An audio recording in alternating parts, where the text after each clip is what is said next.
Hello, welcome to the Ward D Council Debate. I'm Pat O'Melia, a Heights resident, live up on Congress Street there. We have 5 of the candidates here looking to be your next council person. There is an open seat. There is no incumbent in Ward C. I'm going to allow each one of the candidates to have an opening statement, and then we'll get right into the questions. Let's start with Veronica. Let's go left to right. Veronica? Okay. Thank you, Pat, for moderating, fellow candidates, and Hudson Media Group for hosting this debate. My name is Veronica Akezwa, and I'm running to be your Ward D Councilwoman on the Team Solomon slate. I'm the Director of Policy and Advocacy at a public interest law firm, the daughter of an immigrant, and a soon-to-be mom. I've lived in the Heights for over 13 years with my husband, but the rising cost of living and with a baby on the way, I'm running to take on Jersey City's affordability and accountability crisis. We see new buildings go up, so do our taxes and rents, but we don't feel safer in our homes or streets. We don't see cleaner streets and blocks. We don't have more reliable transportation or quality improvements to our schools. And let's be honest and clear-eyed about causation here. It's because of political corruption and a lack of political will to enact the change we need. The bottom line is developers have an outsized influence in City Hall, and financial mismanagement by the city has resulted in a downgrade of the city's credit ratings by Moody's and S&P Global. Enough is enough. I'm proud to be on Team Solomon because we're tackling the root causes that stop Jersey City from delivering for residents and taxpayers. First, we don't take developer money, so developers finally pay their fair share.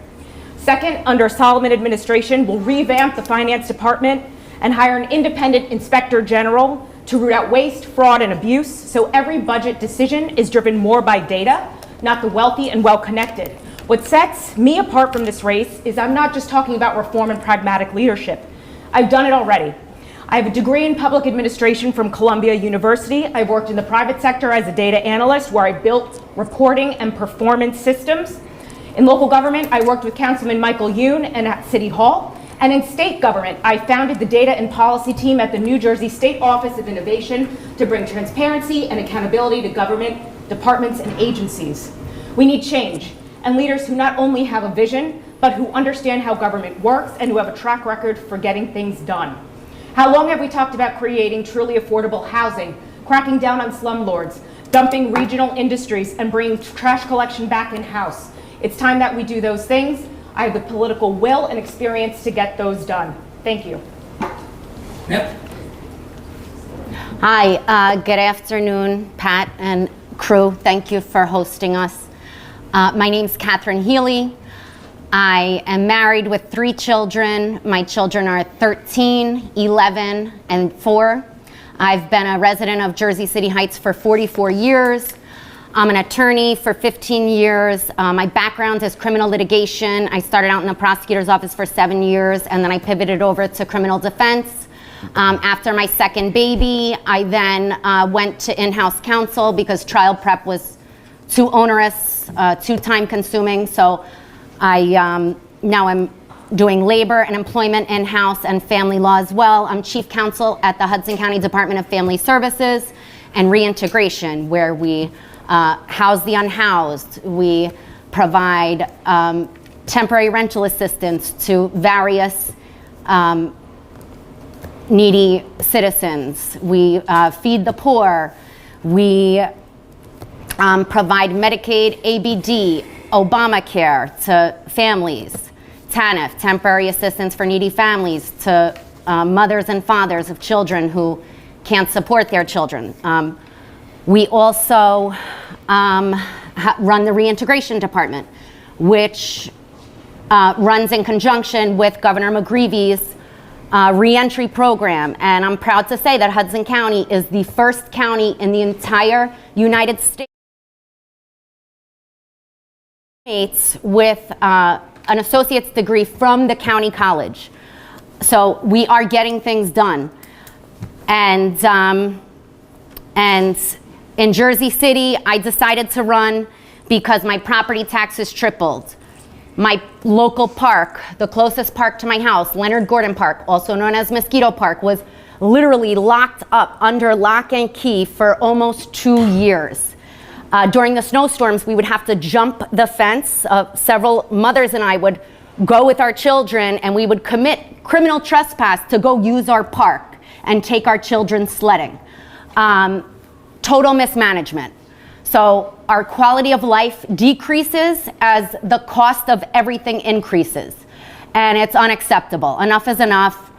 I'm stepping in to just fix everything. Every department in Jersey City is dysfunctional right now, from the buildings department, the permits department, the police department, DPW. Everything needs major overhaul, and we are the team to do it. Thank you. All right. Good afternoon, everybody. Thank you, Pat, for hosting this debate and the residents that are looking to this debate right now. My name is Elvin Dominici Encarnacion. I'm a proud Latino that came to this country 25 years ago with my family, or what we call pursuing of the American dream. My family have ties too close to this community. My kids grew up here. They were born in Christ Hospital. The same place that unfortunately we have to say goodbye to my brother, who also died from a brain tumor back in 1992. And myself, starting from working in a car wash to be able to earn 2 masters from St. Peter University. So my commitment to work hard and determination got me there, but also the opportunity to be in this wonderful country. So at this time, I stand before you to represent the community that welcomed my family and I here. I believe, like my colleagues looking around, we have a big problem with garbage everywhere, not being picked up, not even in time. The service is horrible. We have a problem with the infrastructure of the streets, which are not well maintained. We also have problems with the affordability of the district, where people that have lived and worked deep for years, decades, their whole life, are being displaced because developers are coming in and they're not providing affordable housing. I want to work with the community to provide more policing, to make sure that you get a chance to stay in this beautiful city and work together to make a better future for the families. What I can tell you is you can look at different qualities, whether it's professional, whether it's, you live here for a long time or not. But the best quality that you can have is truly love this community, is listening to the residents, is really be accountable only to the people of the ward. And my job is going to be to do that. My dream is to become the best public servant, not an elected official, but the best public servant that this community ever had. So I'm running for city council, and with Bill O'Day, who I believe is the best candidate to be mayor, somebody that is born and raised in Jersey City, who has been proven to be helping this community for the last 35 years. And I'm running in the ballot 1C, and I hope to count with your support and your trust. Thank you. Jake? Hey, my name is Jake Efros. Thanks for having us on to present our case and our campaign to the community. I'm the only independent candidate in the Ward D City Council race, running entirely without a dime of corporate money in this campaign. I'm a teacher at Hudson County Community College and St. Peter's University. I'm a tenant on Sherman Avenue. I'm a union organizer, and I'm running so that we can have an independent voice in our local government to tackle the cost of living crisis in Jersey City and to win the quality of life that we deserve. I mean, this is gonna have to look like fighting for universal rent control, universal child care, and safe, clean, green streets for all of our neighbors in Jersey City.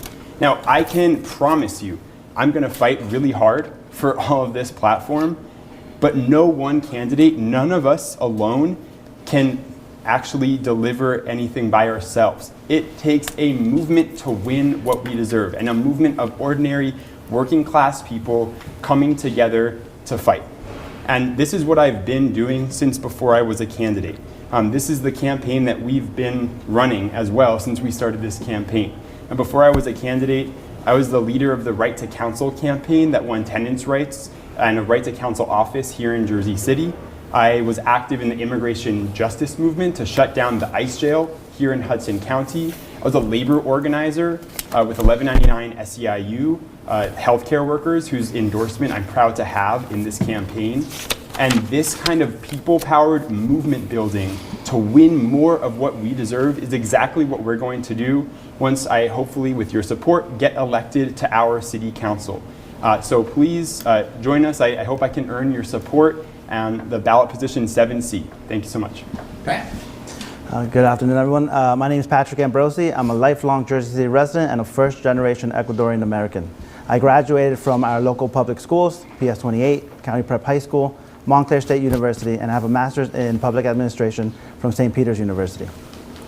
I also have, alongside that, a decade's worth of government experience with the City of Jersey City and the County of Hudson.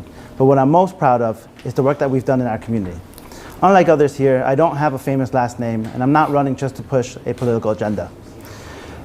What I'm doing is giving back to our community, and that's what I've been doing every single day. As a former member of the Jersey City Reservoir Preservation Alliance, I have advocated for the restoration, activation, and the full opening of our great urban oasis. As a trustee of the Jersey City Parks Coalition, I've worked to improve our open spaces, increase our tree canopy, and sustainability in our city.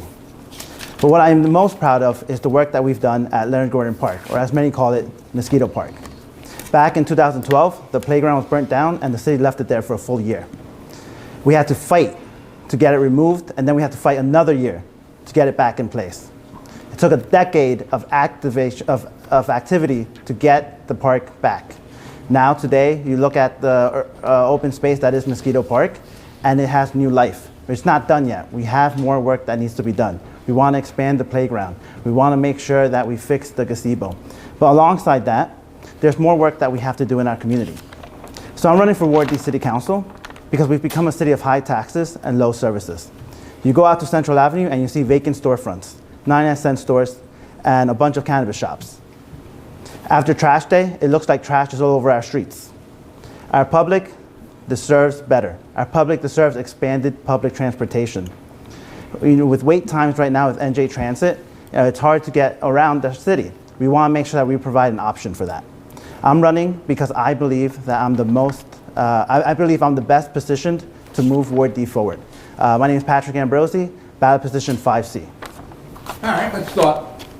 I was going to start with Christ Hospital, Heights Hospital situation, but I was told to start with parking from many people I was talking to as I prepared for this debate. And being a Heights guy, yes, parking is an issue. Veronica, how would you improve parking in the Heights? I would improve parking in the Heights in a multitude of ways. So the lowest hanging fruit is to put parking lines on the street. We've been talking about this for a long time. We see Union City does it, and it gives us some management and control over available parking spots so people can't double park. So that's one thing that we can do. Another thing that we can do is actually have a traffic enforcement division that will enforce and comply with our current parking zoning laws, right? So a lot of community advocates worked with Michael Yoon to get zoning permits in place in the Heights so that we give residents a preference when it comes to street parking. We limit folks who are coming from out of town or passing through the Heights to 4 hours. We need to make sure that we are ticketing them and that we are collecting that revenue as well, because that's money that the city can be seeing. So that serves as a double, purpose there. We can also consider other parking expansion options, not ruling it out, but there has been a proposal to put a parking deck where that Burger King is. It hasn't gone anywhere. I'm not saying that's the answer, but I think it's something that we can consider. We have hundreds of employees commuting to Central Avenue to work there, in addition to the residents that are looking for residential parking. We also need to just address public transportation and improving public transportation. The Heights is not in a transit connectivity desert. However, we are limited on bus services that take folks to downtown, take folks to Journal Square. We need to make sure that we are really investing in our public transit system so that more folks can rely on that. And we need people to be able to feel safe, to also use alternative modes of transportation. For example, using their bikes to get around. That would also free up space. So we want to encourage other modes of transportation too. Of course, we have a rules of the road and sidewalk problem, making sure that people understand pedestrian, motorbike, and whatnot, when and how they can use the system. But we have a comprehensive set of policies that altogether can alleviate the parking problem, especially for the folks on the western slope, okay, where the roads are very steep. Yeah. Catherine? We need to bring back the parking authority. Enforcement, we have no enforcement. The streets are chaos, and that has to do with the police feeling dejected. They don't want to do their job. They're scared to come out. So we really need to bring back the morale of our police department so that they can enforce. We have to bring back the parking authority to issue tickets. We also need to, as what Union City does, we have to outline the parking spots. So you don't have a monster truck taking up 3 spots, that a sedan, we could fit 3 sedans there. So we're gonna install the same parking lines that they have in Union City. And for the record, the mayor of Union City has endorsed me and our ticket because he knows that we are going to get the job done. So that's what I see. I would love to get a parking deck for our small businesses on Central Ave. I did meet with the SID, the Special Improvement District, the business owners, and they desperately want this parking deck. The problem is, I understand that there were some groups that had objected to it, and that's what halted the progress on that parking deck. But ideally, I would like to bring that to fruition. When you say bring back the Jersey City Parking Authority, are you talking about bringing it back as an autonomous agency? Correct, yes. Okay. And thank you. And then permits. We also need residential permit parking. Thank you. Oh, I think we got that in the Heights. We don't in my neighborhood. No? You didn't get zoned to it? No? Okay. I wish. Elvin? So Park, how am I going to do it? So listen, I really agree with most of what my colleagues that are running for city council said. But the bottom line, either if we improve public transportation, we're still going to have a lot of cars in the city. So something that I'll be looking into, and we ran some numbers, is building public parking. There is a space available in front of the JCPD right on Central Avenue. We can build a multi-level parking space there where residents can stay overnight and pay a small fee. It can cost between $8 to $9 million. We can get some grant from the states. We can issue some units for the municipality, and the different the city can cover it. Then we can create some employment. Some people can work there to maintain it, to clean it, to keep it available. So as far as the enforcement, it's a big problem.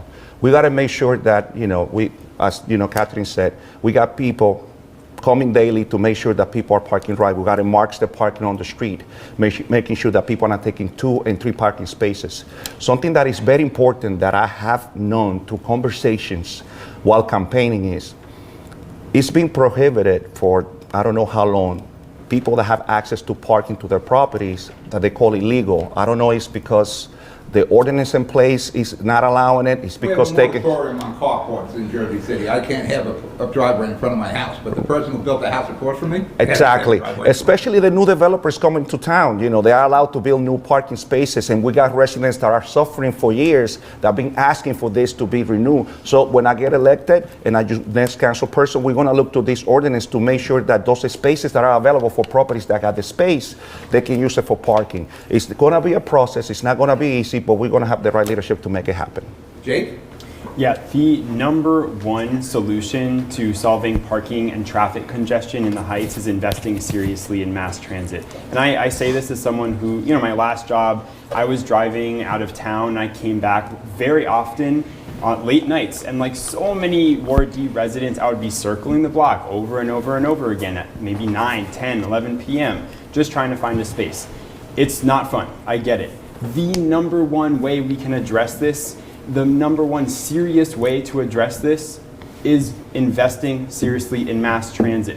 And now, look, some methods like having another parking deck, that might be a temporary Band-Aid, but that does not solve the larger problem, which is we are a growing city, more people are coming here, and if we continue to be car reliant, not only are we going to continue to have parking congestion, but we'll also continue to have traffic congestion, which does things like slow down 911 emergency response times, right? So if we want to be, modernized and actually equip ourselves for the growth that's happening, that's been happening, that we're behind in catching up to in Jersey City, we need to invest in mass transit. And so I'm proposing a municipal transit council that brings together great transit advocates that are already really hardworking, really hard at work doing this advocacy with other riders, commuters, transit workers from PATH and from NJ Transit to be able to organize locally at the city level to pressure the Port Authority and to pressure NJ Transit to deliver the services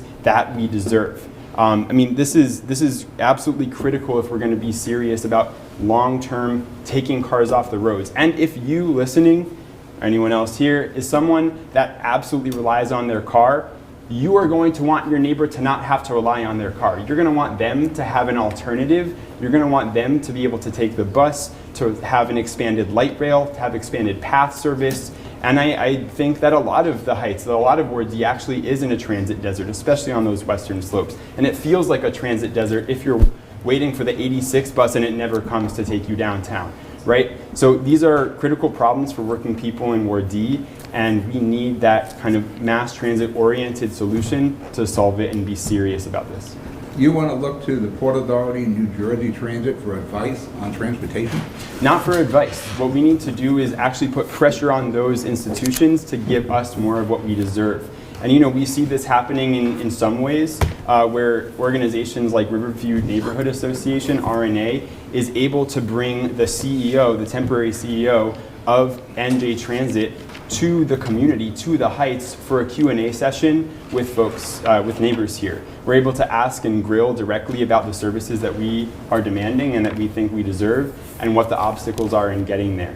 So having a local government response that's proactive in supporting that work that's already getting done can only expand that and can only be more helpful in getting us the services that we deserve. Are you aware at one time we used to have a Central Avenue bus, a Garfield Avenue bus, a Montgomery Street bus, a Bergen Avenue bus, a Kennedy Boulevard bus, a 440 Shopper, Newark Avenue bus? We used to have and a they were trolley all on run it. out by New Jersey Transit, lack of respect for money. That's why we lost all those private bus companies? So now NJ Transit has a corporate transit fee, taking money off the top of the largest businesses in the state of New Jersey So again, this is a great start. We need to expand that to make sure these services are fully funded, fully resourced, and we get what we deserve. I mean, 100 years ago, we had a trolley up and down Central Avenue. Why was transit better 100 years ago than it is today? Well, we used to have a lot of transit options. We had buses in the trolley back then. Pat, I want to park at night. How am I going to do that? You know, one thing we want to do is, yes, we want to do the striped parking because we find that a lot of cars take up, 2 parking spots. If we can fix that, we can have more organized parking on the streets. But really, I think what we're hearing is, we hear a lot of I think wasteful spending when we're talking about parking deck after parking deck after parking deck. And unless we're going to raise taxes or bond for these projects, they're not really something that the city should look to do. What we should look to do is expand public transportation. That's why we want to set up a city-run bus line, a fast and free city-run bus line that can connect our community. And that way we're no longer reliant on the whim of NJ Transit. And yes, we should absolutely continue to put pressure on NJ Transit and Port Authority to better their services. But we want to also make sure that we have a plan to serve everyday Jersey City residents with our own dollars, right? With making sure that we're able to be accountable to how the transportation is going and what we want to do. Look, I think the other thing that we want to do is we want to establish a north to south protected bike lane. I know that's not the most popular, when you talk about it on the streets, but look, I think the more people that we have not reliant on their cars, transportation can go faster, right? I think it just eases our streets, it eases the usage of our streets. So we're absolutely for those things, but the biggest one I think is expanding public transportation. Now, public transportation, would you subsidize it like we do with VIA? We subsidize that to $7-8 million a year. No, so look, I think VIA is a Band-Aid to a shotgun wound, right? I actually don't really agree that it's doing too much. I think that we need to decrease that contract and put those monies into our city-run bus system. On top of that, on top of that $7-8 million, and we subsidize the rides. The rides are about like $15, and to get it down to $2, the city's covering that other amount. Right? So again, we're just subsidizing, but it's 1 or 2 people in a purple van, and if we wanted to upscale that, we needed more cars on the roads. It's not the best solution. The best solution is what we have is bus service. Improving bus service, making it accountable to us, right? That way, if there's a problem with a line, you can go to a city council person, you go to the mayor, you can go to a department head. And look, the Western Slope, for the most part, it's a transit desert. We have a lot of seniors who have to walk from the Western Slope to either JFK or Central Avenue to get bus service, and I think that's disgraceful. I never heard any complaints from the people on the Western Slope about it being a mass transit desert. They seem to be happy with the way it is. But next question. With the new construction in Jersey City, like every other house is being knocked down and new, every one of those new houses now have a driveway that take a parking spot off the street. Would you be in favor of not allowing the driveways? If they're buying houses like my house, I have no driveway, nor can I put one in with the present rules in Jersey City. But they can knock my house down and put a driveway in, and build a new house and put the driveway in. And on my block on Congress, and a lot of blocks in the Heights, you lost a ton of parking spots to driveways where they have a dedicated parking spot now. Would you be in favor of not permitting those driveways? Oh, actually, should probably start with somebody. Let's go with Ellen. Go ahead. We'll start with you. Good idea there, Catherine. Go ahead. I just want to say off the bat, asking a question about parking cannot be only solved absolute with public transportation. It's just ludicrous to say everybody right now in Jersey City Heights, listen, sell your car and don't use it anymore and wait until we get a concrete plan how we're going to bring public transportation in order to solve the problem. Now, the reality is this. People in the Heights need parking spaces, and we need a place to park our cars. While people are asking or talking about promises that they cannot fulfill because they don't have a concrete plan how to make it happen, we're talking about to find a permanent solution that is going to stay there for years, a multi-level parking space, at least one, because we don't have any other space to do more parking. I know there were conversations to do a multi-parking space behind Burger King, but that's, it's a different story. We have to find ways to help our community right now. Now, when we talk about allowing people to, with the new constructions and developers to get, the driveways, what I say is they are allowed to do that. We certainly have to allow the people that are in our city that that have been living for many years, that have been fighting to have their own parking spaces, they should be also allowed to park the cars and the properties. I'm not saying we got to take away everything for the developers, but we also have to work with the community and the people that live in our community that have been asking for years to allow them to park in the properties. And that's a solution that we got to gather together and make it happen. That's what I believe. I agree with you. Catherine? I agree with Elvin. The construction in Jersey City is out of control. This is one of the reasons why I am running. The developers have taken over our city. The residents, the families are second-class citizens. A resident applies for a permit to do something on their house. They don't get a response for a year and a half. A developer applies for a permit, gets a variance in 6 weeks. In addition to the way they disrupt traffic, they disrupt parking.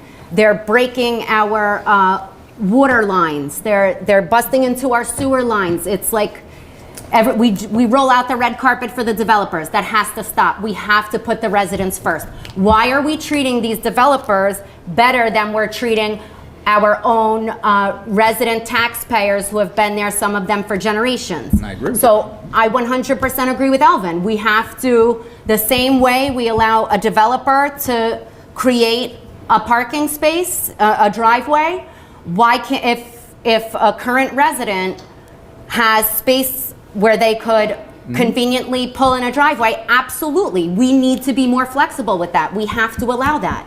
Why are we punishing our residents? It doesn't make any sense. Just yesterday, I was out canvassing. A mother across the street, beautiful family, just moved here 5 years ago, bought their home. Their home's beautiful.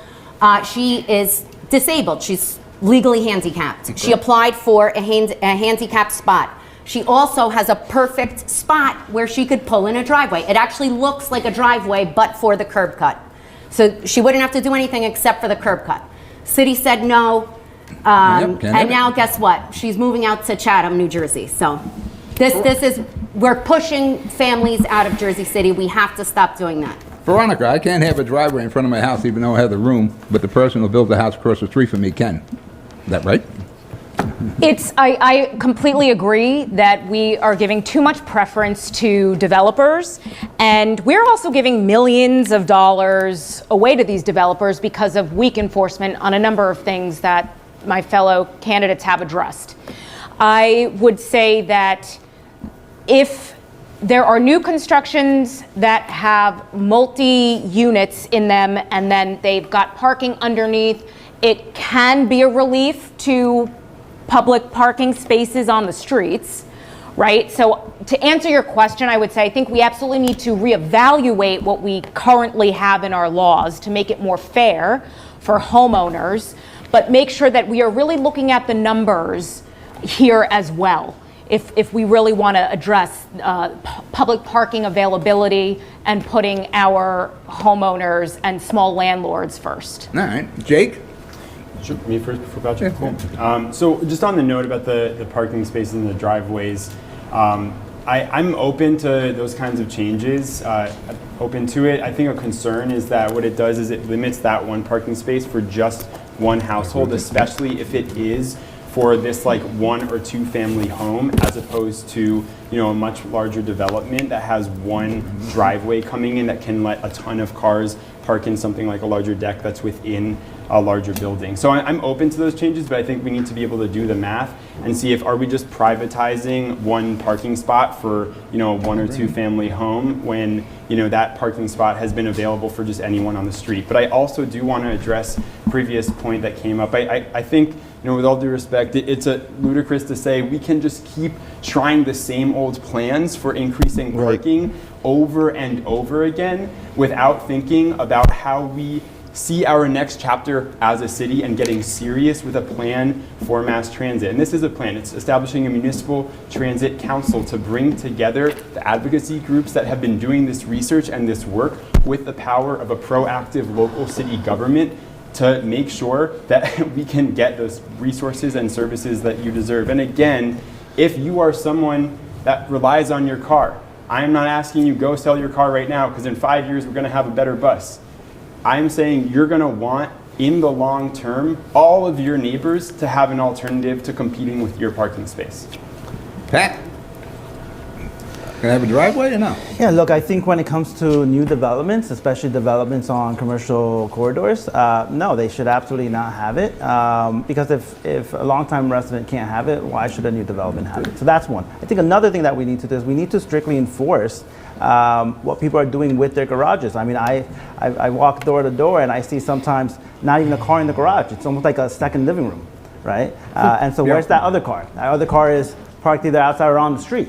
So we want to make sure that if you have a garage, that you're using it to store your car, right? And look, I think the other three opponents have kind of already mentioned, going back the old way and spending a lot of money on parking garages. I don't think that's good use of our dollars. And again, I mean, we can advocate until we're blue in the face, but we have an actual plan to expand public transportation. That's not a wish. That's not just well, let's go talk to someone. It's an actual plan to get a city-run bus system in Jersey City. So that's where I stand on that. Well, I personally park in a municipal parking lot for the city of Jersey City where I pay. But we have a problem with the new construction on my block, everybody getting a driveway. Well, you look at this. I mean, you look at Liberty Avenue, for example. You walk on Liberty Avenue, every house is a driveway. It's unsafe almost to walk. You got it. Right? So, again. It's almost a whole private street with all the driveways there. Exactly. But I will say, if I ever pull the oil tank out of my front yard, there will be a driveway there. Pat, sorry, can I have a rebuttal just to ahead, sure. just to respond to what Patrick said here? I just want to be clear. I didn't say that a parking deck is the answer. We absolutely, first and foremost, need to invest in public transit, right? But these projects can take a very long time. And we need to think about short-term strategy, long-term strategy. And we also need to ensure that we are consistently doing reports to see if there are certain solutions that will alleviate an exacerbating problem. So I just want to be clear that we need, we need a whole set of solutions to address this problem adequately. Well, actually, if we could build some at the end surface of the parking day- lots that can take 16 cars off the street like we have on Congress and Central, would be ideal. Yes, Catherine? Also, Pat, to rebut Pat's statement, I agree with Veronica. These parking decks, we 100% support public transportation. Team McGreevy. We're actually going to start a transit department that just focuses on transit. We absolutely need more public transportation. But a parking deck, I understand, in Hoboken and Union City are very profitable. Yep. So these are not free parking decks. These are parking decks that would bring Revenue, back to Jersey City. Thank you. And at the end of the day, we're going to have to Elvin, expand I it. want to go to intermission, but go ahead, Evan, go ahead. Yeah, I just want to raise my hand. And I'm going to talk over other people. So look, I think people want to just put in a little case the parking deck. I mean, New York is the mecca of the planet. They have the best, or they're working to have the best public transportation, and they have many multi-level parking spaces there for people that come and visit. So I don't believe that we need to be extreme on one point. I completely support a long-term, idea or projects that can provide more public transportation and help the community overall. So how long do the people of Ward D needs to wait to get parking available? How long do the people that have the spaces, not for housing in their properties, that have been fighting to get in a space to park their cars, need to wait to be allowed to do so? So it's very mature to try to put an idea in a box just because it provides a solution right now, which none of these candidates are saying it because they're scared to say it. A parking multi-level in Central Avenue, which is at the middle of the business area, is going to be profitable, it's going to provide jobs, and it's going to provide parking overnight for the residents of Jersey City. All right, we need parking in the Heights. In the Heights we drive, as you can see by all the cars everywhere. All right, we're going to break for intermission for about 5 minutes. Let everybody check their phones, have a drink of water, and we'll be right back. Thanks. Kind of quick.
We're back. Ward D, Council Debate 2025. I'm Pat O'Meara. I'm your moderator, and we have 5 of the candidates who are looking to get your vote. Remember, early voting begins on the 25th, Saturday of October, and you can vote, of course, right up to January 4th. November 4th, January 4th. November 4th. All right, let's continue. Our next question will be Christ Hospital / Heights Hospital. It's precariously in the position of possibly closing. Let's start with Pat. Pat? Yeah, so look, I think it's absolutely disgusting what they're doing. Before they purchased the hospital, they knew the financial situation that the hospital was in, right? From labor costs to equipment and all that. And now they're saying they don't have enough money. They're asking the state for a couple of millions of dollars. Lots of millions. And lots of millions of dollars. And look, I think the state's probably going to end up giving it to them, but what we really need to start doing is start holding them accountable. We start looking at seeing where the money's going and how we're going to make sure that it stays open. Because at the end of the day, that's the only hospital for the Heights community. We want to make sure it stays open, but we also just don't want to give them money when they should be doing what they're supposed to be doing. A lot of the people running that hospital, the 2 head people, they're big political donors. Right? And if they have money to give to political candidates, they should have money to run their hospital. I believe they donated close to $750,000 to $1 million in various campaigns. Yep. And I don't think that was because they're civically minded. Jake? One of those campaigns being the super PAC of Steve Fulop, the mayor of Jersey City. I was a union organizer for healthcare workers before I was a teacher, which I am now, before being a candidate. So I've worked with nurses and nursing home workers fighting for more of what they deserve on the job and helping unionize a hospital in New Jersey, for example, going toe-to-toe against the largest private employer in the state of New Jersey, which is RWJ Barnabas, another private hospital or private healthcare entity. So I'm not surprised, unfortunately, that HRH is coming in here and having sold us snake oil, really, and are now trying to get all of this money from the state to clog the hole that they lied about, that they quite frankly just lied about, threatening not only the healthcare of our community, but threatening the jobs of the workers at Christ Hospital or Heights University Hospital. So I'm really proud to have the endorsement of HPAE, Health Professionals and Allied Employees, the healthcare union, the largest healthcare union in New Jersey, and the healthcare union that represents the nurses at Christ Hospital, HUH. Excuse me, it's going to take me a little while. Do we give $25 million to HRH? Well, I don't think that's going to solve the problem if the complete debt is going to be $60 million per year. But what I can tell you, somebody like me that have a personal attachment to this place, where I saw my kid to be born, and also my family saw my brother to leave this planet, to a better life. We have to do much better for the community of Ward D and the residents. We got to brainstorm exactly how we can sell this hospital and hold, especially the new ownership that within 6 months are coming back asking for money accountable. 6 months? I mean, less than a month? Well, less than a month, I'm sorry. Less than a month. So this is what we need to do. We got to go and see the numbers. I'm a guy, I have a master in accounting and finance, so I cannot say exactly how deep is the hole as far as the debt, but we got to see exactly how much it is, whether this is just made up or this is actually a reality, and then we need to find ways to hold them accountable. If the state is going to bail them out, we need to have in place exactly what they need to do to make sure that the hospitals stay open, provide the health services to the community, keep the doctors, the nurses, and the people that work there that depend on the jobs available so they can work and provide the services to the residents of Ward D. Catherine? I mean, ideally, we keep Christ Hospital open. I agree, has a very soft spot in my heart as well. That's my community hospital. It serves not only the Heights, it also serves Union City. That is the closest hospital to all of us, to all of those communities. So it is I feel like it's necessary. Vital to the Heights. It is. The problem is $25 million gonna plug the hole here? I don't think so. It's been years of corruption and backroom deals, and how do we get out of that? Maybe we just eminent domain it, turn it into 1,000 affordable senior housing units, and take everyone who's working in the hospital and put them into the new senior home. That may be the final result, but hopefully we do all we can to keep that hospital open. We got to keep it open, but no money. I agree. We have to do what we can to keep Christ Hospital open. A lot of the residents who are being served there are on Medicaid, Medicare, and they need that hospital. And then we have all the employers, the healthcare workers who are there. My mom and my two brothers are in healthcare. My mom, part of the union. I understand how important they are to serving the community, and people need to receive healthcare quickly. If Christ Hospital closes, then we're going to overburden the other hospitals in the area who don't have the capacity, right, to service these people who need immediate help. So we've got to do what we can do to keep Christ Hospital open. If we're going to give them $25 million, then we need to have a hand on that wheel guiding that hospital. Yeah. That's imperative. I think that's the agreement, is that once they get the money, they have to meet certain requirements. We got to have a hand on the wheel on how that's managed.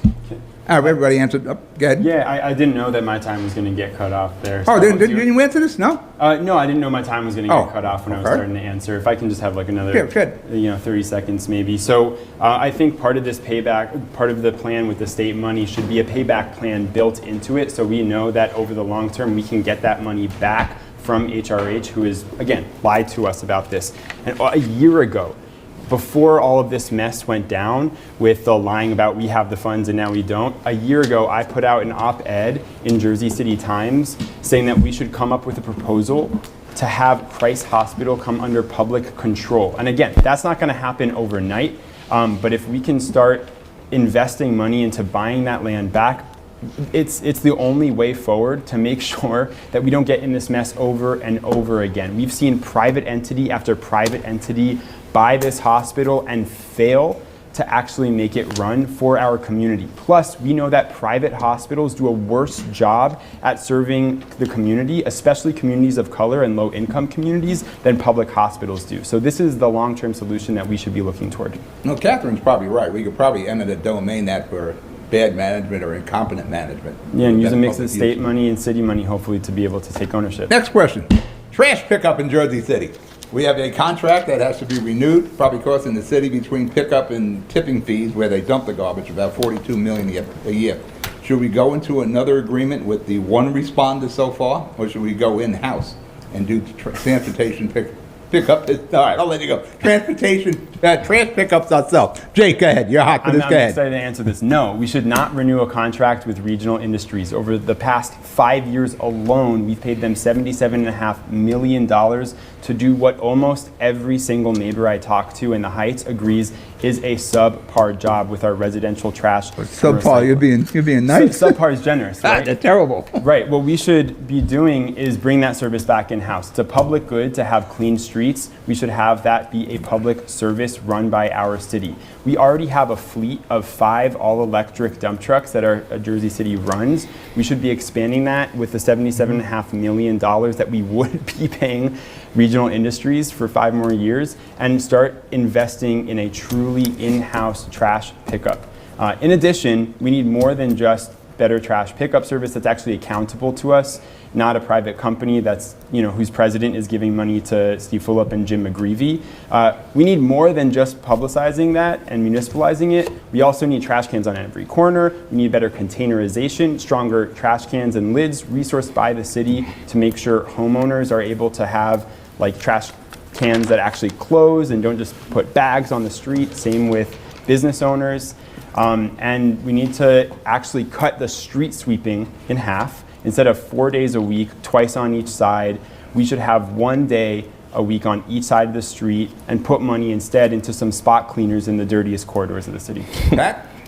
So look, I think we have to look at the reality of the city of Jersey City, right? We're $1.5 billion in debt, and we're going to face a $20 to $25 million deficit. I'd love to say that we can bring it in-house within a term. I don't think that's really realistic. When you look at it, and we've had 2 credit downgradings by Moody's, it's mainly on healthcare premiums that we're paying our employees. So I think what we have to really do is we have to hold Regional Industry accountable, and that's even finding them if they're not doing the job that they're supposed to be doing, by bringing somebody back into We'd the be city. finding them daily. Well, How then they we miss should. the back of the truck with my Then we garbage is beyond absolutely me. should. And we absolutely should. And what I would say is, we need to also look at expanding the trash in our commercial corridors, the trash bins, right? Some large containers for commercial corridors, so it's easier to pick up and it's not blowing out in the wind. But look, I think what we need to really start doing is investing in city employees that are part-time, right? So that way it costs the city less, but we're able to meet our needs. The other thing that we want to make sure that we're doing is, again, we want to make sure that we're working with our SIDs and, Passay, Central Avenue, Kennedy, and getting large containers to put garbage in. Because again, at night, when the wind comes, it's all over the place. So we want to work with businesses to make sure that happens as well. Veronica, in-house or give another big contract out? We should look to bring our garbage collection and sanitation in-house. This is something we've been talking about for years now. I think 2014 is when we brought Regional Industries on, around then. Somewhere around there, yeah. Yeah, so what we need to do is bring it back in-house. It would be a larger short-term expense, but in the long term, again, thinking short-term, long-term, we would probably save a handful of million a year by doing that. So that is something that we need to do. We also do have to ensure that we are targeting the high garbage volume areas and prioritizing those and deciding where we do put these public trash bins, and ensuring that we're providing these, providing containerization for the large commercial buildings, especially on Central Avenue. It's one thing that the Central Avenue SID really is having a problem with as well. So that's what I would say we need to do there. And then, of course, ensuring that our trash cans are lined properly. Again, we look at Union City and it's doable. So we need to adopt best practices there. We do need to hire more people to clean up the streets. But again, it would be a short-term expense for a long-term gain there. Catherine? I agree. I mean, maybe we could start a pilot program in Ward D and have in-house garbage pickup with DPW just in Ward D and see how that goes, because you can't do this overnight. Ideally, yes, we would have in-house garbage pickup, the same thing that Union City does. They do a great job up there, and they're held accountable because they're your municipal employees. So they can be disciplined, PNDA'd, if they have like 5 infractions of throwing a garbage bag and it doesn't make it into the... You know, Brian follows those garbage trucks. Mayor Stack follows those garbage trucks. We got to do the same thing if we take it in-house. The garbage cans, we have to do the same thing Union City does. I mean, we're on the border of Union City. You go from Union City into Jersey City and the garbage starts wrapping around your legs. Our garbage cans are overflowing with all kinds of animals and bugs, and it's just, if they can do it up there, we can do it here. My mother-in-law would be able to tell me where Jersey City ended and North Bergen began, just from seeing the garbage and the curbs. She knew we're not in Jersey City anymore. Yeah. Elvin, we're going to do in-house or a contract? Patrick, I can tell you, I'm the only candidate that have a realistic, concrete plan to solve this problem. I'm happy to see that Patrick changed his mind from bringing it in-house to saying maybe it's not a good idea. Last time we spoke about the issue, he said that he wanted to bring it in-house. Now, I spoke directly with one of the DPW directors. Only to do recycling, to bring it in-house, it's going to cost between $90 to $100 million. So where are we going to find this money to solve the problem right now? Because the residents of Ward D in Jersey City want to know when this problem is going to be resolved. They don't want to wait a long-term plan. So this is what we plan to do. We're going to provide 180 containers with a cover throughout the whole district. We're going to bring back the Neighborhood Improvement Division that is going to hire people to work on the street. I want them to come at least twice a day to collect the garbage on the street, to put it inside the containers, and to pick it up and take it away. What it's going to allow us to do, and that's the vision that I have, if we keep the streets clean, we can allow people realistically to do sweepers of the street, to clean the street at least once a week, so people don't need to be moving parking one time at a time. So that is going to cost the 180 containers about $500,000. Bringing the people to work, it can be between $700,000. Now, I want to divide also the city in 4 different zones and open the bid for different companies where they're going to be held accountable, meaning if there is a complaint, they need to sit down with the city council, with the community, and they need to answer those complaints. And that way we know that we have a reliable system. We want a pilot program for 6 months to a year to see who's doing better. Whoever doesn't qualify and do the things that they need to do, they just get fired. It's the bottom line. We got to think about reality, bringing tangibles, solutions to this problem. It's very easy, and I've seen this before. Promising because it sounds good. At the end of the day, who is the candidate that has an actual plan that can solve the problem right now? Not long term, because I believe if we plan it out 10 years from now to bring the in-house garbage in, maybe we can do it, but we have to save money. We got to find place in the budget where we can cut expenses. But right now, what are you going to tell the people of Ward D? You got to wait, and we're going to see if we can bring it in-house? No, that's not an answer. Well, we were going to go in-house. We looked at it. Pat Stramato, I don't know if you guys know Pat Stramato. Yeah, I know Pat Stramato. And I both did proposals for the city going in-house. Pat Stramato, of course, had the background in that. I also have a background in maintenance and repair and transportation. We could probably save about $5 to $6 million a year.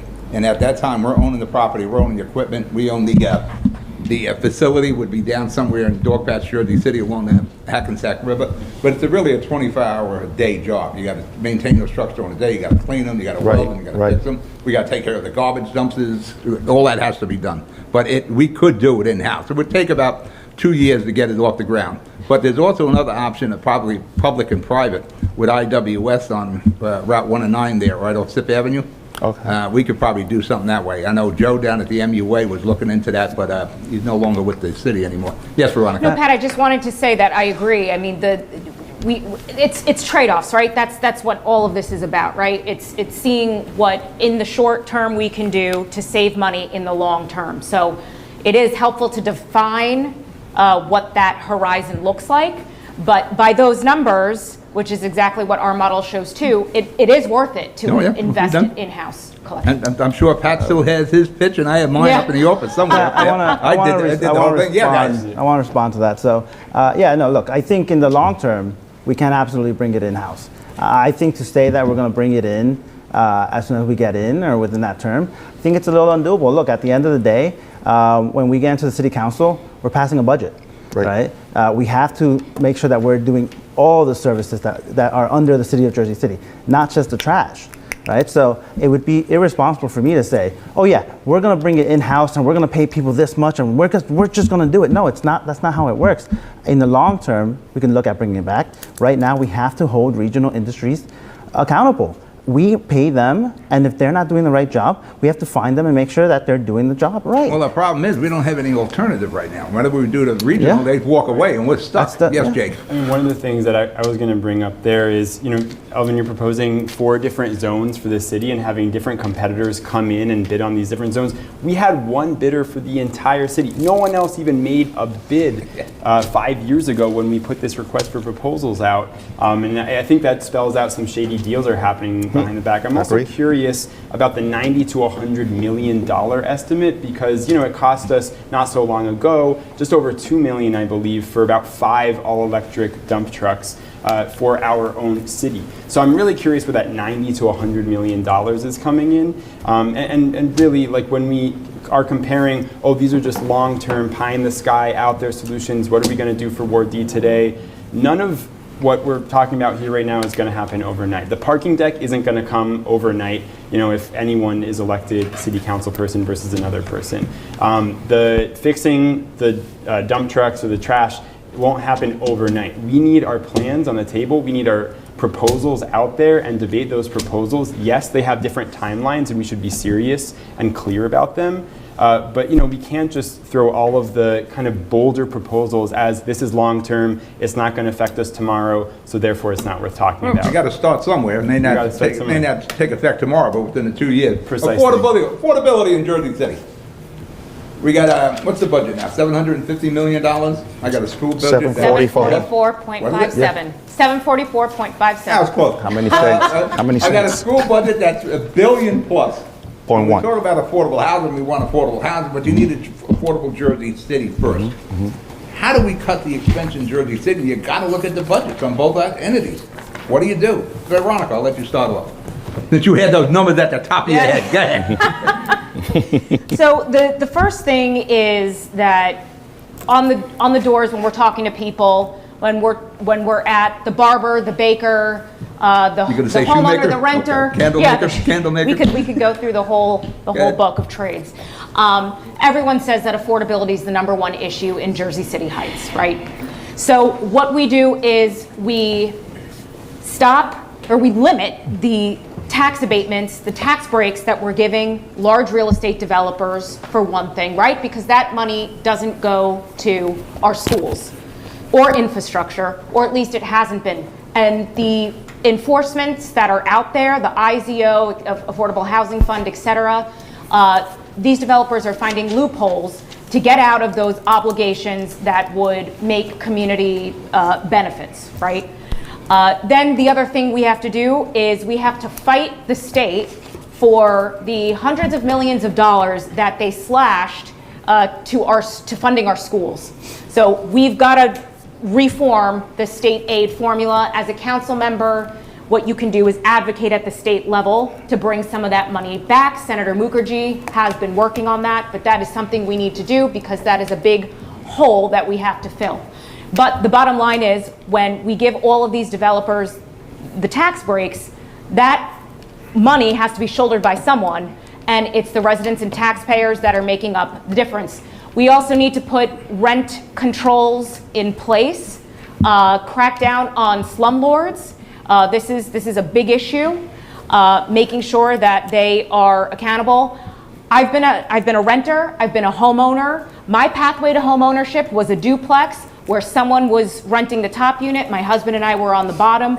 We were using that rent to offset our mortgage, right? So I've been in the shoes of a small landlord. I understand the squeeze and the constraints there, right? So we would have to be thoughtful about things like that and which kind of landlords we would crack down on. It really is slumlords that I'm talking about here, just to be clear. And then I have a proposal to ensure that we are putting affordable housing in place.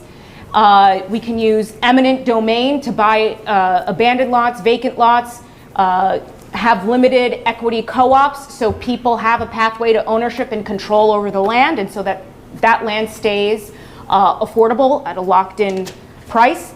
And James Solomon has plans to ensure that we are creating $1,000 affordable units by enforcing our IZO, making sure that we have a requirement for 20% affordable housing for these commercial, properties. No, rent control. Would you Yeah. bring it to lower than 4 units and less? I wouldn't lower it. No, I'm just saying we need. You would've lost a ton of votes right now. No. We need protections in place. Right to counsel is something that James Solomon passed. We need to make sure that that is something that we are enforcing to make sure that if there are predatory, if people are being targeted, they have some representation and some, just some legal agency. Catherine, would you cut any programs from the city?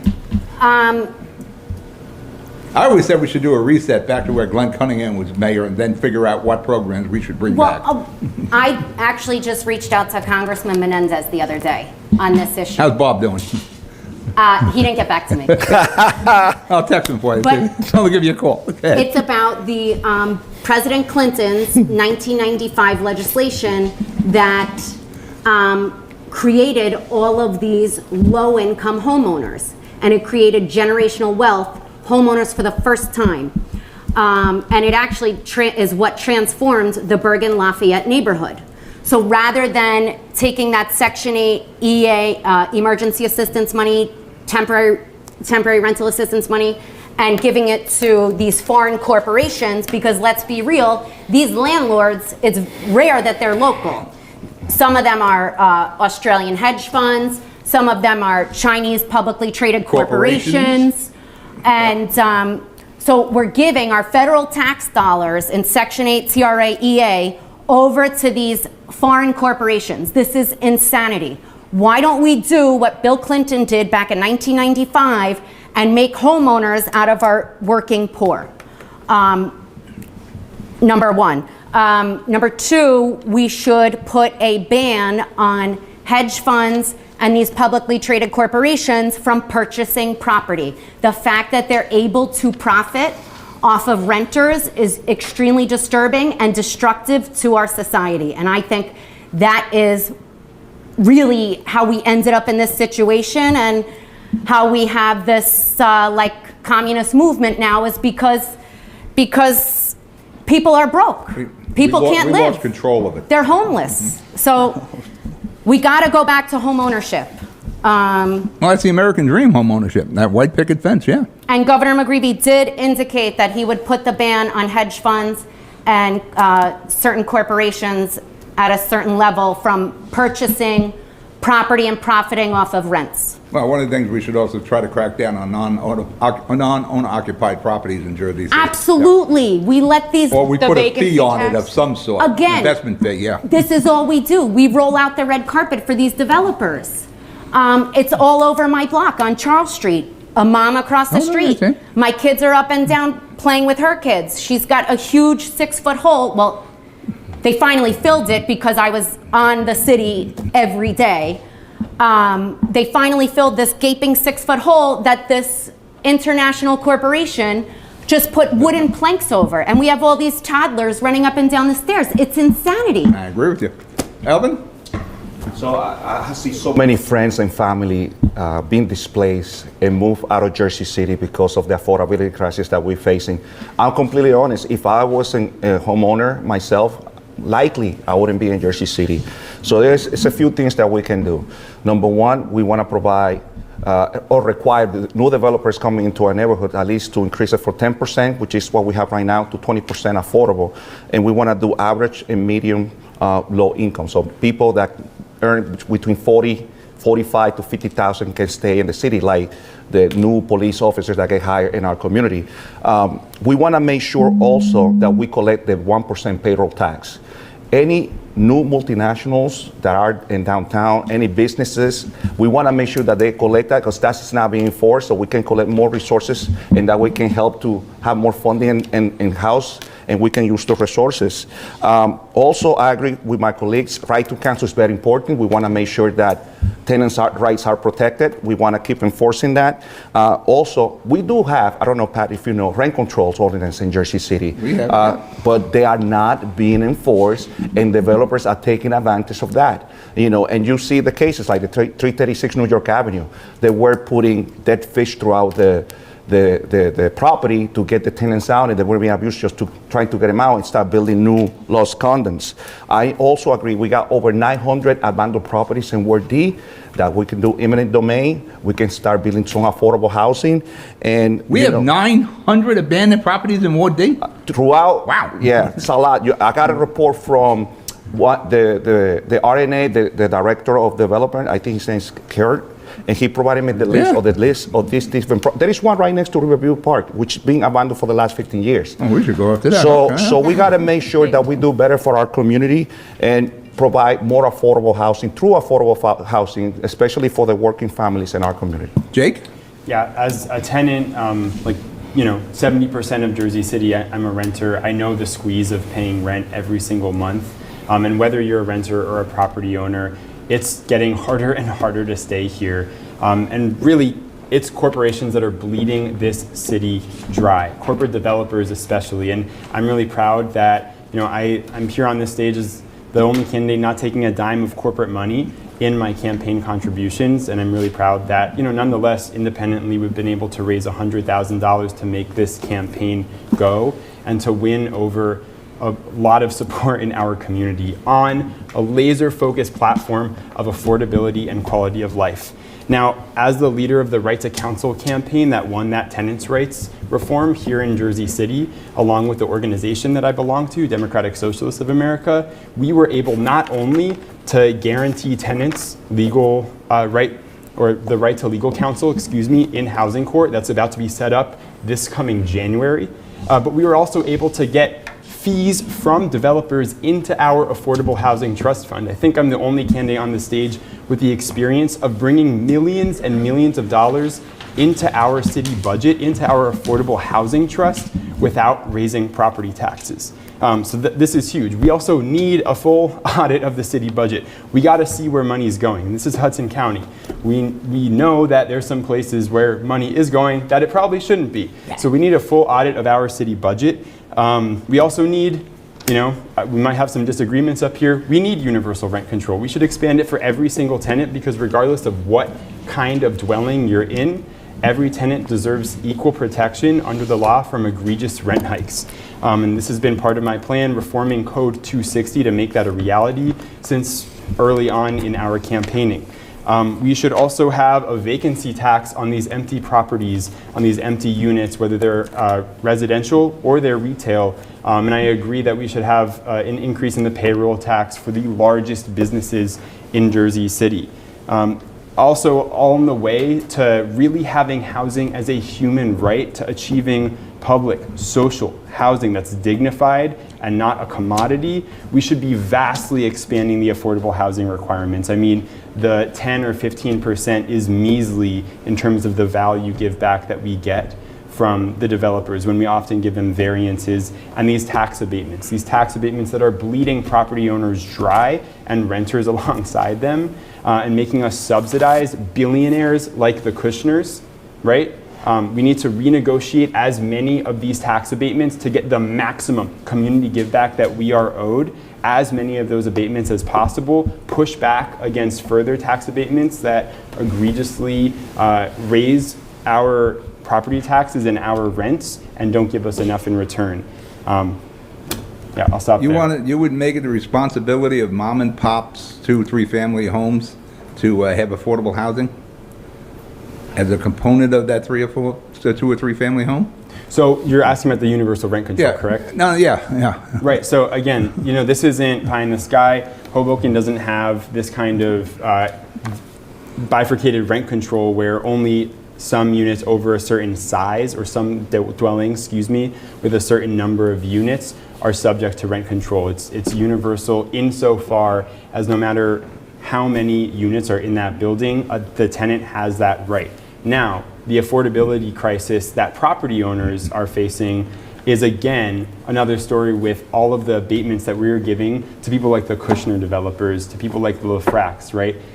For building up skyscrapers. Now, that you're often talking never- Lafracs and Kushners, but really the mom and pop, you're going to force them with universal rent control to have affordable housing. We attack affordability from every angle and make sure that tenants are able to stay in their homes. Because if we start with the premise that housing is a human right, that people should be able to stay in their shelter. A human right for housing? Yeah, Okay. I mean, I don't think that should be very controversial, that people have a right to shelter. And I think that right takes Where is precedence. that right to shelter? Well, we need Well, to fight for I'm it. defending the moms and pop. It's not their job to create affordable housing. I- You want to talk to Kushners when they get an abatement, or the Lafracs who don't ask for abatements? Yeah, you can. If they're going to get abatements, then they should create affordable housing or rent control, but it is not the- mom and pop who's breaking their butt to try to pay a mortgage there, and you want to have affordable housing as a component there. It is the With right. nothing in return. It is the right of tenants to be able to stay in homes. It is the responsibility of the city to make sure we are What fighting. right are you for talking the- about? That they have the right to stay there? What right are you talking about? Where is this written? Where is that in the Constitution or something of that nature? This is a human right that Human- I'm a talking human right, about, okay. right? And I Pat. think it's the responsibility. If I Pat. may So respond, let look, Pat go now. I think, look, this is what I'll say. We have to, if we're going to attack affordability on all angles, we do have to worry about the mom and pop homeowners, right? Because most of those, especially in the Heights, they're minorities. They're Spanish like me, right? And so, look, I think that the problem is that if we're going to talk about affordability, and we're going to talk about housing as a human right, no matter what you're talking about, we have to talk about building housing. If you're not talking about building housing, if you just want to leave everything the same, everything will get more expensive. When you look at other markets throughout the United States, Austin, Charlotte, North Carolina, people from New Jersey are moving there in droves. And why? It's because there's housing available to the point where it's more advantageous for cheaper, a tenant yeah. I know people to down there. actually Yeah. like negotiate leases, right? And so when you look at the Heights, for example, we're mostly a 1 to 2 family home. I think what we really need to start doing is we do need to upzone. Now, does that mean we're going to get rid of 1 family, 2 family homes? Absolutely not, right? It is, if you own the home, if you decide to build up, then you should be allowed to. I think, on Palisade Avenue, for example, there was a 5-story building that was proposed that had 4 affordable housing units. We should be encouraging development like that. And the reason why is because if we believe that housing is a human right, then we should look to build housing. You can't just say, oh, set the rent at this price and everything's okay. At the end of the day, in the last 4 or 5 years, property taxes have gone up 40%, right? And I'm not saying that we don't need rent that control the at property certain taxes went up because of the Board of Education, yeah. well, but also just everyday spending, right? Like, look, if we want to actually tackle the budget issue, what we need to do is create more home ownership, right? We need to get more people that we can get taxes from. Then we provide better services. I'm in favor of that. I'm not in favor of putting the onus on mom and pop. Look, to create again, affordable when you housing. look at the people who own homes in the Heights, they're minorities. And it's easy to come from a place of privilege and say, we want to pay X and Y and Z.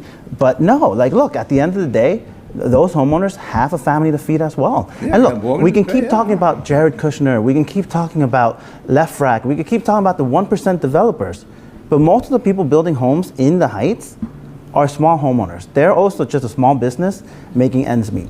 So I think, the demonizing of it's easy to do. It's politically savvy, I guess, at one point. But look, I'll tell you, it's not getting anything done. I don't believe it's small owners who are building these new houses in the Heights. I For think sure, there's there's small corporations companies. behind that. They're smaller Well, companies. let's move on. We're running out of time here. I can't respond to that. Bike lanes. Bike lanes. This is Yeah, a I good can take topic it. for all of us. The Manhattan Avenue bike lane. I assume you're all aware of that, what they're talking about doing, making Manhattan Avenue a one-way going east, Franklin Street a one-way going west, to put a bike lane in front of the Stop and Shop, cutting down the turning radiuses for fire trucks and rigs. Catherine, where are you on the Manhattan bike lane? We've been there, done that. It did not work out. But didn't stop it now. Are we proposing this again? Yeah. So I think the majority of the community, we need to hear from what everybody wants to do. I think the majority is objecting to this. Really, it is discriminatory towards the seniors, towards disabled, handicapped people who do need vehicles, to families. You'll close the Stop and Shop by doing that. And They that- won't even get into that lot, the rigs that are making deliveries. That as well. And what doesn't make sense to me is Vision Zero, Vision Zero, Vision Zero. Yes, we all want to achieve Vision Zero, and we will achieve that. However, we can't have bike lanes on bus routes. You know what the blind spots are like on buses? Yeah. We're going to No have more. people run over left and right. This is insanity. We do have streets that do accommodate bike lanes. Tough in the Heights, tough in the Heights. Well, Congress does it well, Charles Street does it well, because it doesn't interfere with parking. It's not turning two ways into one ways. So it fits nicely on certain blocks. And that I'm fine with. But we can't put bike lanes on the same roads with buses. I agree with you. Palisade Avenue, that's also a proposal there by putting the bike lanes there. You want to see some crazy bike lanes go up by the Five Corners, from Five Corners to 139? I know. That's insane. Who That's- dreamt that up? That's my route to work every day. It makes no sense. The bike lane literally drives into Yeah, the I lane know. of traffic. It's like a suicide mission. I know. Now, this is an idea that I had that I do think if anyone's going to get this done, Jim McGreevy can pull this off. We used to have the elevated trolleys. So I said to the Gov, maybe we can bring back that as public transportation. He said it's cost prohibitive. We'll never get the billions of dollars to fund that.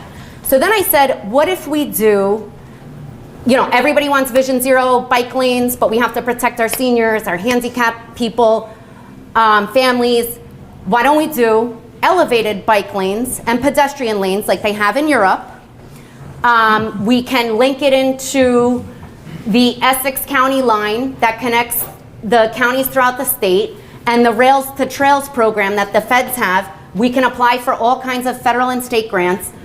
Just an idea. Thinking out of the box there, okay. And we are going to start a grants department. Team McGreevy that's one of their focus. That's our first goal. We're going to have professional grants writers because there's so much money out there that we have not even applied for.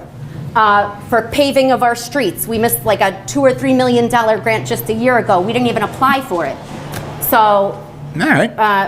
Pat, Manhattan Avenue bike lane. So look, I'm big on protected bike lanes. Definitely want to see more of that throughout the Heights. However, when I talk to the bike advocates on it, I would say that the Manhattan Avenue one is not the one that we should start with, right? If it's one that should even happen. What I'm more focused on is creating that north to south connection, where it actually makes sense, where you can connect the Heights to downtown Jersey City or to Journal Square, right? I think I answered that question. And what I'll say is, we do want to establish that protected bike lane. And I think standing on a stage and just saying that you want this and that and this and that, I think it's a disservice to the people of Jersey City. At the end of the day, all this stuff costs money, right? I couldn't imagine what it would cost to get an elevated lane. It just feels kind of like you're just throwing a dart, But look, at the end of the day, what we want to make sure we're doing is we're following Vision Zero. Because if we have the bike lanes, if we have the bus rapid transit systems, it is safer for people to cross the street. It is safer for our seniors to get from one spot to the other spot. We should have the four-way red lights so that's easier for pedestrians to cross without needing to feel like they have to hurry. Right? So those are tangible things that we can actually do, that we should actually do. The permanent daylighting, the street bump outs, we should absolutely do. They have the white cones, and you look now, it's a bunch of trash in them. We should extend those out, make them concrete, make them permanent. I think that's something that we're going to look to do. In the Western Slope, for example, you have a lot of streets, you have some streets that, like, if you have two cars coming in, you can't go unless you stop. Used to it down here, but But again, I think that people there also want some street safety. Jake, Manhattan Avenue bike lane. Yeah, so when I go to teach, I bike from the Heights through Journal Square because the traffic congestion is absolutely absurd. It's abominable. And if we're giving people more options to get around places without using their own cars, we're reducing that traffic and parking congestion. I'm really proud to be endorsed by the Streets PAC as the Safe Streets candidate here in Ward D. And I think the Manhattan-Franklin bike lane could work. I think there's a version of that proposal that can work. So I support that eventually happening. I agree, the Summit and Baldwin north-south, this is a really good proposal that we should move forward to. And I don't think that bike lanes near bus lanes are completely, mutually exclusive concepts. Like, we can do both. In fact, there's a lot of great plans that are already in existence for bus rapid transit lines that coexist with protected bike lanes, where you have parking in between, for instance, the bus rapid transit line and the bike lane. So everyone wins. And All right. it's an all of the above strategy. Elvin? Well, I said it before, I supported protect the bike lanes. I supported the master plan that started in 2018. But what I'm not supporting is to already saying I'm 100% buying to doing protect the bike lanes without talking to the community. I don't know if you remember not long ago when this plan came up, there were a lot of people in the Central Avenue, business owners and throughout the community that were really upset because people were pushing this project without really having community meetings. What I would do as your next council person, first, I make sure that we go to the community. We're gonna put notices out in different languages. So if you're Arabic, you can understand it. If you're Indian, you can understand it. If you're Latino, you can understand it. So you have an opportunity to come up to this meeting and you can tell to the city government, you know what, this is something that I want to see in my community, or this is something that I do not want to see. Then when we agree on, instead of just saying, yes, let's just go, let's do it. We need to do a study and a pilot to see actually it's going to do what it's promising that it's going to do. It's going to protect, it's going to be better for pedestrian safety, it's going to do all these wonderful things that are being promised. At the end of the day, we got to be more inclusive of the residents of Ward D in the decision making of all these big projects. And anybody that stands here saying, yeah, I'm 100% doing that, is talking about their own personal perspective without taking into consideration the people, the taxpayers, and the people that they say they want to serve. So I'll be very skeptical about that. All right. Veronica? Manhattan Avenue bike lane. So to comment off of what Elvin just said, there actually was a pilot done for this particular project. Yeah.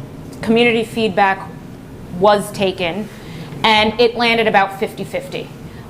Overall, that's what the data came back to show, but there was a lot of opposition, right? This is not a 75% pro, right? 50-50 is still a hard call, and as an elected official, you then have to figure that out and come up with a solution. What I do support are protected bike lanes. I think the priority is north-south, which has already been stated. And I do support a bus rapid transit. I think JFK is the proposal now. I think that would be feasible, and I think that would help alleviate some of the public transit issues that we do have. So I'm not against protected bike lanes or bus rapid transit at all. I am a proponent of them, but in the right areas. I do want to say, of course, community engagement and feedback is important for any given project. But you also do need to trust your council person too when it comes to hard decisions and ultimately making calls that you think are going to provide better outcomes overall for the residents. And then I just want to quickly say to the last question that on housing, James Solomon, he was the one who discovered that we weren't collecting enough payroll taxes from the businesses and went after the businesses to get, not after the businesses, but ensured that the businesses were paying their fair share. He is also the one who led the tenants' right to counsel and is ultimately responsible for increasing funding into our housing trust fund. And I just wanted to make that clear that... James will be here Tuesday. He can talk about it. All right, good. All right, one more question before we give you... Good. That right to counsel, I think people think that they're going to go into the city hall and they're going to be able to go into an office and get an attorney to help them with their legal issues. It's not the case, right? What it is you go to an office and they tell you, okay, what we did is we gave money to X, Y, and Z organizations. Why don't you go see them? So I think if we really want to actually do things, we should have attorneys that can help our residents that are in need. I think advocating for something where it's just money going somewhere else, it's not true progressivism. It's phony at best. Jake? So that's not what we advocated for at all, because I was there from the beginning of the inception of the Right to Counsel campaign, again with the organization I belong to, DSA, Democratic Socialists of America, we did work very closely with James Solomon's office, and I'm grateful for that relationship. It was DSA folks who helped write the legislation that we put into place, and that legislation does not simply say, let's give money to a different advocacy Absolutely, group. but that's what it does. The legislation keeps it open to actually having staff in our municipal office of the Right to Counsel that we very specifically established so that we could have our own staff of attorneys to help folks out. What the pilot, or what the first round, now that it's finally, and this is frustrating for me as an organizer on this campaign, that it's only now getting off the ground, but now that it is, it looks like it's going to start very likely with money to the Waterfront Project, which is a third-party nonprofit, to be able to start supporting residents with the money that the Right to Counsel office is getting. That being said, that in no way precludes later on, and hopefully very soon, being able to get fully funded offices of the Right to Counsel, or Office of the Right to Counsel, with in-house staff. I think that is the best, to have this be a public service, because again, it should be a public right to have that guaranteed legal defense, so no one gets evicted just because they can't afford a lawyer. Catherine, you're a lawyer? Yes. So I do work with legal services regularly. They do a phenomenal job, and they are landlord-tenant experts, and they only represent tenants. I appreciate the idea of right to counsel, but we already have a system in place, and they do a phenomenal job. If we could just give legal services more money to hire some more attorneys, the system's already in place, and it functions really well too, because they are experts in landlord-tenant. I did a whole show on the Right to Counsel. it's just You might know moving a friend money of mine, around. Roberta Talkin. Oh, very well, yes. My Yep. personal attorney for about 40 years. Yeah. All right, can we get the last questions before we go to closing statements? You got one Let's thing you do want it. to throw in there, Pat? Sure. Go ahead. Look, I Wanna look make sure I at. don't quote you any folks. Go ahead. Look. I look at, like, it's just money moving around, right? So that you could then stand up in front of an audience and say, "This is what I did," right? And I think it's phony. I really think it is, and I think I have that issues. most of the campaign that Efros is running, it's just things that we actually cannot do at the city level. And look, if you were running for state assembly, maybe I'd even support you. But look, right now he's running on things that the city can't do. And I'll tell you another thing. The Streets PAC, when you look at everyone that they've endorsed, it's one candidate slate, right? It's the white progressive male who is letting Veronica die on the vine for another white male. And I'm getting tired of that happening every single day.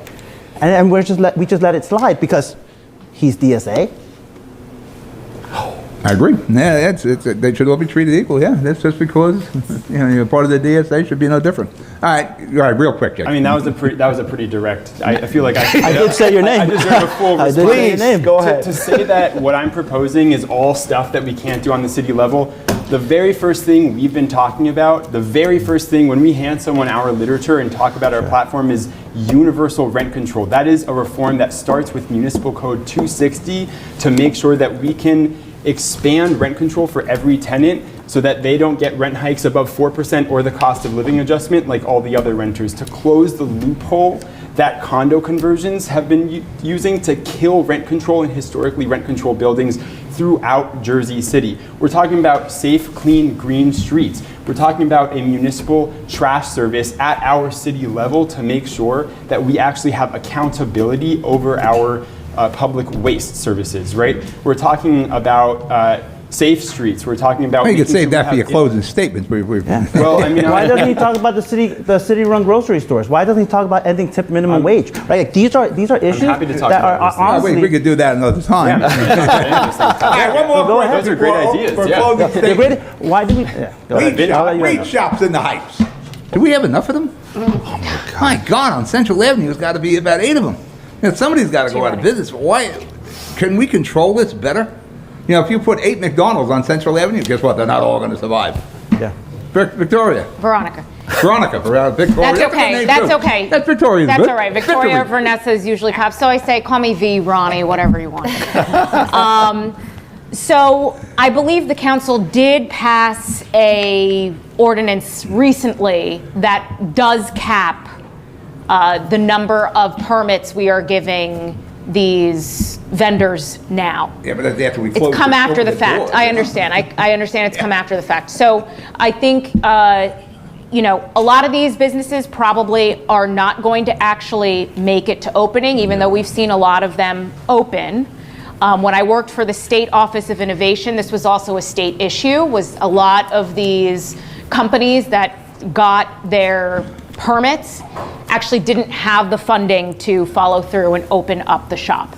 So that is one thing to take into consideration.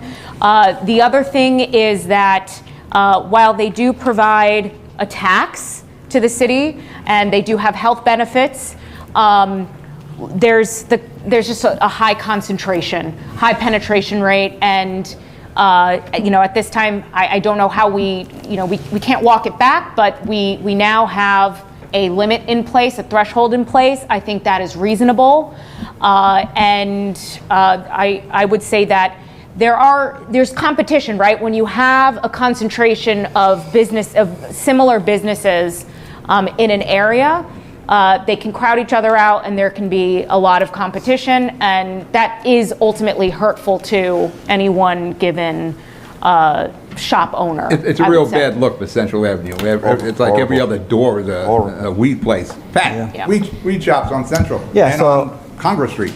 So Everywhere.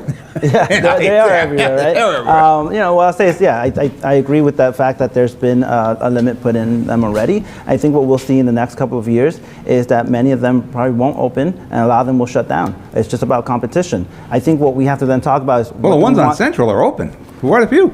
Well, it's the difference between like retail and like cannabis smoke shops, right? Smoke shops and cannabis shops are two different things.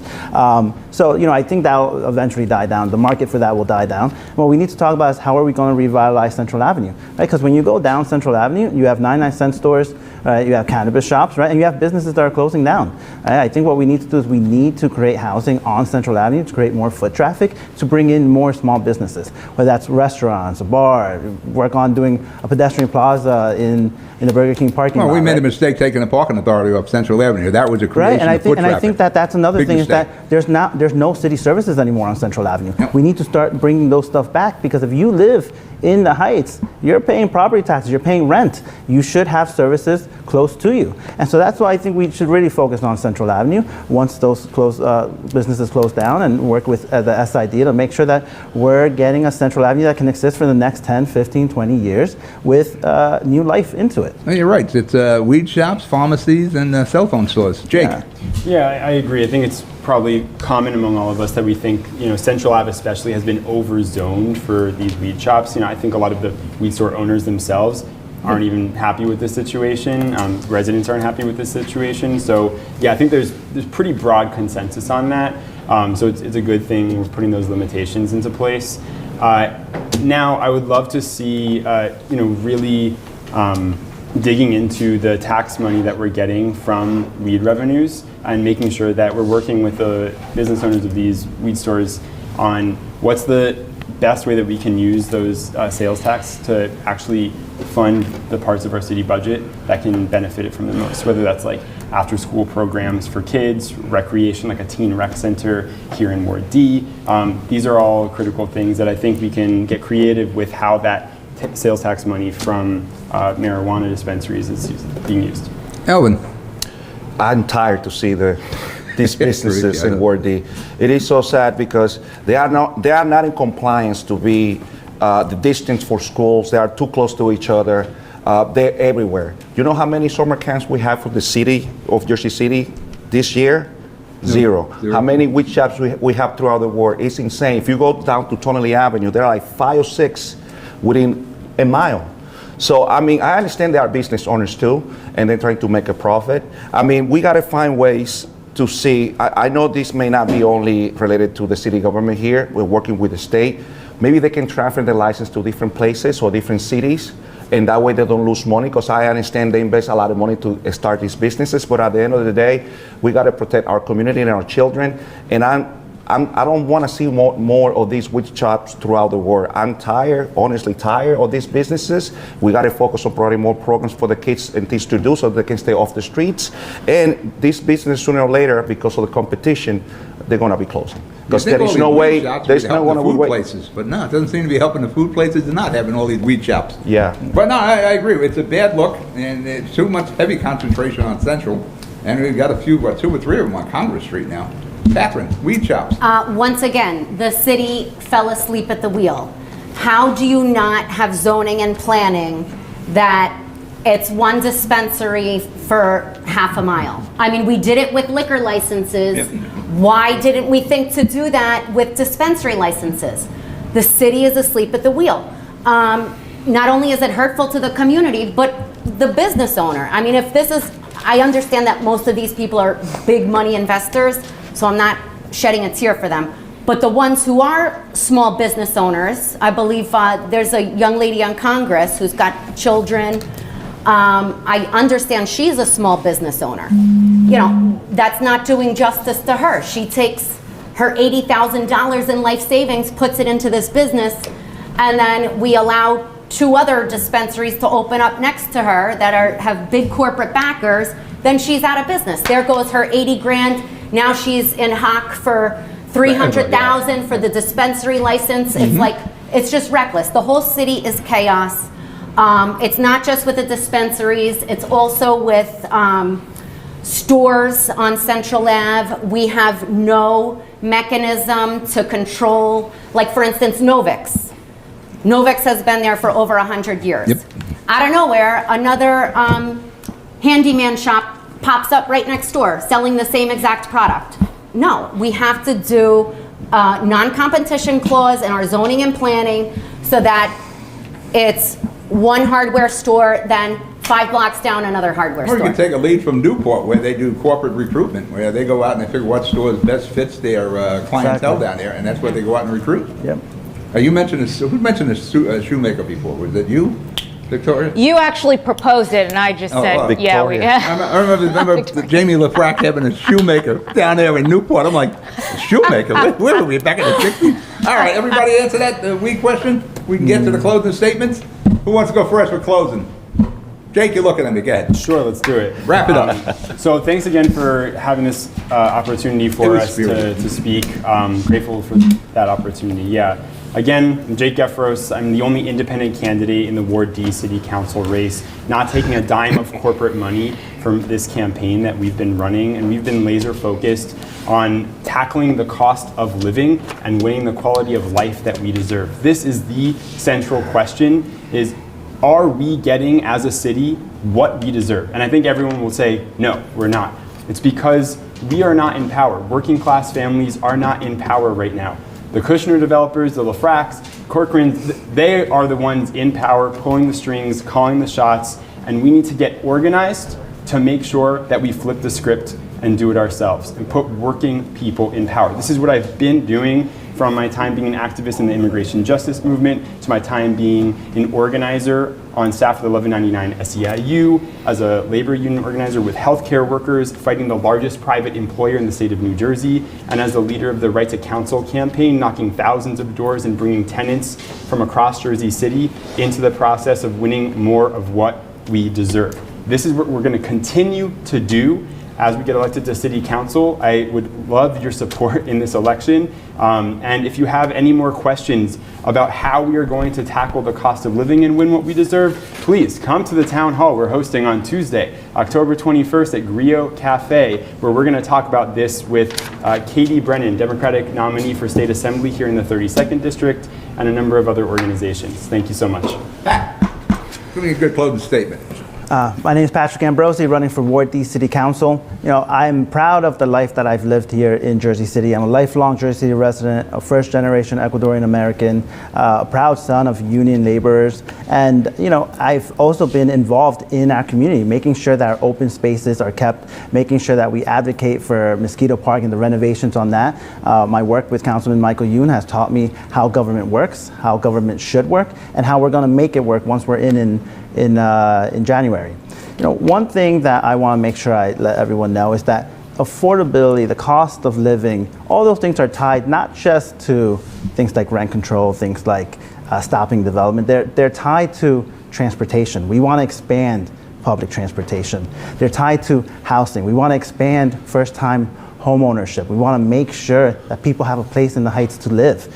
We want to make sure that we're advocating on the City Council to make sure that we're funding the agencies that need to get funded. Department of Infrastructure, we want to make sure we move towards safer streets, completing Vision Zero.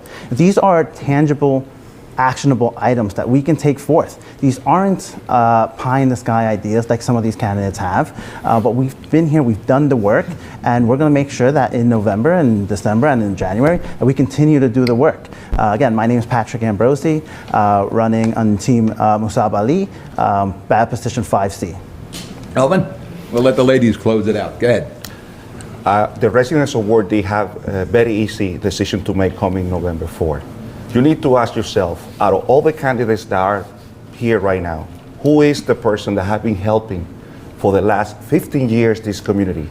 Who has been there whenever there is a call with an issue within our residents? I'm proud to say, out of everybody that I want to wait to get elected to start helping and creating legislation or helping affordability, all those things, I'm the only one that has been picking up the phone right now and for the last 15 years to help the people of Ward D. I was there when there was an issue with pedestrian safety in 2013 in the corner of Summit and Poplar Street. We collected petitions and we got a traffic light. We didn't need to be an elected official to actually help people, because something that I know about helping, you don't have to be an elected official to do it. You just need to have the will and the love for the community. And what I can tell you is this: actions speak louder than words. Anybody in this podium can promise you the word, the stars, everything that you want to hear. But likely is, who has the better plan to achieve these solutions that we need right now? Who's the person when this gets tough and nobody's able to get in the same page, is going to be able to do the right decisions? Not because they have an affiliation with a political machine like the DSA or with other candidates, but at the end of the day, you have to know who's the right person for the job. And I'm humble and happy to serve all the residents of this community. My name is Elvin Dominici Encarnacion, a Latino from the Dominican Republic that came to this country to work for his American dream, which is able to do it, running with Bill O'Day, who is the person that knows more about affordable housing, and I'll be happy to serve you coming November 4th. All right, Veronica, you opened it. We'll let Catherine close it. Go ahead. Okay. Thank you again to Hudson Media Group, to you, Pat, and to all the candidates here. The bottom line is residents are getting priced out of their homes. We have an affordability crisis and we need change. And we need leaders who not only have that vision, again, as I stated, we need leaders who understand how government works, how the sausage is made, what tools to leverage, and people who have a track record of getting things done. It is why I have the experience that it takes and the vision to drive us forward. I worked with Councilman Michael Youn. He was strong on constituent services and a strong voice for the people of the Heights in City Hall. That's what we need now. I've worked inside and outside government to drive change. As an advocate, I pushed for ranked choice voting, which I think all of us would agree would be helpful now for the voters, as we have a lot of people running. And my neighbor has 3 different signs on their fence. So reforms like ranked choice voting are structural reforms, right, that open up the political process and improve accountability. It's why I worked with council people currently to pass a resolution to ban, to ask the state to remove the ban on red light cameras to improve public safety. I have implemented workforce development programs at the state level. I helped to map all of the permits that any small business owner would need to fill out. There are about 1,500 of them. And we created a tool to make it easier for small businesses, for mom and pops to get off the ground from idea to opening their shop. It's why I worked at PS 29 to convert awful blacktop unused space into green space for kids to learn. I worked on the schema for the affordable housing website that we all learned is not as affordable as we had hoped it would be. But these are all actions that I have taken, very direct actions to improve things for working class families, small businesses, and the like. Many candidates in this race represent politics as usual. either rooted in ideology or the status quo, the way that things have been going, and we're not seeing change fast enough. I bring something different again, a proven track record. And we are going to deliver an affordable Jersey City with James Solomon, who also has a proven track record for passing ordinances that do just that. We all know we need a more affordable Jersey City, safer and cleaner streets. The question is, who is the best person to get it done? I'm asking your vote because I have the proven track record, as does James Solomon and the rest of the Solomon slate. And we're going to burn all of our political capital to deliver for you, to put the residents at the center of our decisions. I'm Veronica Akezwa, and together we can make Jersey City work for everyone who calls it home. Please vote for me, 9C on the ballot. Thank you. All right, Catherine, take us home. Thank you. My name's Catherine Healy. As you know, I'm here 44 years. I'm running to make the Heights more hospitable to its residents and families. We're pushing way too many families and residents out. Sherman Place, for instance, the city put a developer's interest over the residents' objections, where we had like 50 residents testify. Elvin came and testified too. I testified objecting to these the proposal of this developer. Now, a house the neighbor who's been here for generations put her house up for sale. She wants out. Then I speak to the other neighbor today. He said he's listing his home next week. He's been here for generations as well. We need to put the needs of our residents first and developers come last. They have to stop running the show here. They're dictating our traffic patterns. They're polluting our air. We, the homeowners, taxpayers, are subsidizing their projects. Everyone thinks that it's great to have high-valued homes as a homeowner. Okay, it's great if you're going to flip the property to have a high-value home, but us who are going to be here for generations, who are going to raise our kids here, we don't want high-value homes, because guess what? That means our property taxes go up, because the formula that Trenton uses is held against us, and that's exactly what happened. That's how we ended up losing, what was it, 300 million in the last budget from Trenton for our public schools, because our homes are too valuable. Now, that doesn't benefit us, the people who are here for decades. This is benefiting the developers who are coming in, using and abusing us. They're treating us, Jersey City, like a doormat, and it has to stop. We're handing out tax abatements. No one is steering the ship at City Hall right now. It's like we're a ship out to sea. And you hear it from resident after resident. No matter what the issue is, they're not getting a response. Whether it's on the garbage issues, the heating issues, permit issues, police. You know, we used to have the best police department in the country up until like 15 years ago. And then all of a sudden, we started berating our police. We started criminally charging them. We started indicting them for doing their job. And they, you know, we were overzealous in this sense. We started treating them like they're from Ferguson, Missouri. No, we have always had community policing. It's the kid, it's your next door neighbor who went to PS8, who you played Little League with, who grew up in the neighborhood. That is who our police officers are. These are not military trained suburban guys who come into the city and police our streets. So we need to stop painting our JCPD like they're a bunch of hooligan bullies, because they're not. These are all local kids who are from here. We need to support our police. So this whole defund the police movement never should have stepped foot into Jersey City. And it needs to disappear, because you look at the chaos, our traffic. We just had an attempted burglary on Palisade Ave, Pat. You don't even know about this. Do you guys know about this?